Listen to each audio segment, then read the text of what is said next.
गुरुर्ब्रह्मा गुरुर्विष्णु गुरुदेव महेश्वर गुरु साक्षात परम ब्रह्म गुरुवे श्री तस्मै।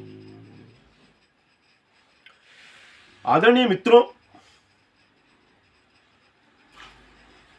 हम सब जो भी धर्म के बारे में जानते हैं, हर धर्म, हर मजहब यानी हर पंथ के अंदर एक बात आती है कि मरने के उपरांत मनुष्य का जीव यानी शरीर तो यहीं रह गया, हर उसके अंदर है, जीव स्वर्ग में जाएगा या नरक में जाएगा। सभी धर्मों के अंदर है और शुद्ध रूप से ये एक गप है जिसका कोई आधार नहीं है। हमारे लिए सिर्फ जो मुल्ले मौलवी, जो पंडे पुजारी जो बता देते हैं, जो किताबों में लिखा हुआ, उसके आधार पर हम लोग इस बात को मानते हैं। अगर हम इस सत्य से अवगत हो जाएं कि महज यह एक कल्पना है, यह एक सिर्फ थ्योरी है, इसका कोई प्रमाण नहीं है, किस्से कहानियों को आधार बना के हमारे सामने परोस दिया जाता है। आप हम सभी की गप्पे सुनने की आदत हो गई है। कोई आपको सत्य से परिचय भी करवाना चाहे तो आप उस पर चलने से इनकार कर देंगे। मित्रों, अगर आप इस सत्य से परिचित हो जाते हैं कि वास्तव में ही स्वर्ग नरक की कल्पना मात्र एक गप है, ऐसा कोई मरने के उपरांत ऐसा कोई संसार नहीं है, आत्मा का पुनर्जन्म ही होता है। जब अगर पूरा संसार अपने धर्म के चैप्टर में से, अपने धर्म की किताबों में से इस विषय को हटा देता है, जितने भी संसार के अंदर धर्म है, स्वर्ग नरक के इसको हटा देता है, तो मनुष्य फिर धर्म पे आ जाता है, पुनर्जन्म के आधार पर आ जाता है। और जब मित्रों वो पुनर्जन्म के आधार पर हो जाता है कि जीव का दोबारा ही जन्म होता है कर्मों के आधार पर, तो आप ये देखिए कितनी सुंदर व्यवस्था बनती है। जब कर्मों के आधार पर जीव की उत्पत्ति है, तो फिर मनुष्य को कर्म करने पर ध्यान रखना होगा, सत्य बोलना होगा,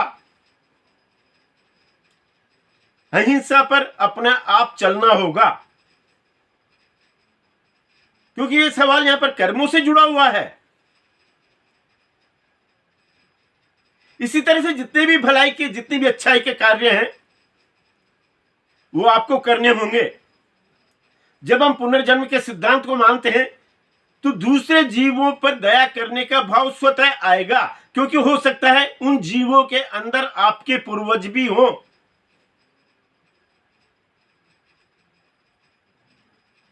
मित्रों, इस विधि को जांचा जा सकता है, मैं पूर्व में इस बात को बता चुका हूं। आप जो भी जिंदगी जिए, पुनर्जन्म के सिद्धांत के ऊपर ही जिए कि मनुष्य के जीव का पुनर्जन्म ही होगा कर्मों के आधार पर। हम झूठ बोलते हैं, व्यवसाय में झूठ बोलते हैं, छोटी छोटी बातों पर झूठ बोलते हैं, तो अगर हम इस सत्य से अवगत होते तो इन बातों से बचना होगा। सत्य बोलना, ध्यान पर बैठना, ये मनुष्य को मनुष्य की ओर वापस लाने वाला विषय है। क्योंकि जब हम ध्यान पर बैठते हैं तो हमारे अंदर भी शारीरिक उसमें परिवर्तन आता है, अंदर परिवर्तन आता है। आप किसी भी तरह की पूजा पद्धति करते हो, चाणक्य ने एक बात कही कि अगर उससे किसी भी तरह की सिद्धि हासिल नहीं होती है तो वो पूजा पद्धति बेकार है। केवल मात्र जो हमारे पूर्वजों ने बड़ा बता दिया उस आधार पर हम उसे करते हुए चले जाते हैं। मित्रों, बार बार मैं एक ही बात कहूंगा आपसे, और आप ये देखिए फिर संसार ये कितना सुंदरतम हो जाता है एक इसी थ्योरी से कि मनुष्य का, जीव का पुनर्जन्म होगा कर्मों के आधार पर। क्योंकि हमें जो जितने भी पंडे पुजारी जो डर दिखा करके स्वयं के उल्लू को जो सीधा कर रहे हैं, तो स्वर्ग नरक की कल्पना के आधार पर ही कर रहे हैं। जब आप कर्मों से डरने लग जाओगे तो फिर आपको ईश्वर से डरने की आवश्यकता नहीं है, आप कर्मों से डरो। ईश्वर तो स्वयं आपको अपना आप रास्ता बताता हुआ उस ओर ले जाएगा जिस ओर आपको जाना है, क्योंकि आपके कर्मों के आधार पर ही उसे ले जाना है। आज मित्रों इतना ही। नमस्कार और ध्यान पर बैठें। मेरी आपसे पुनश्च यही एक विनती है।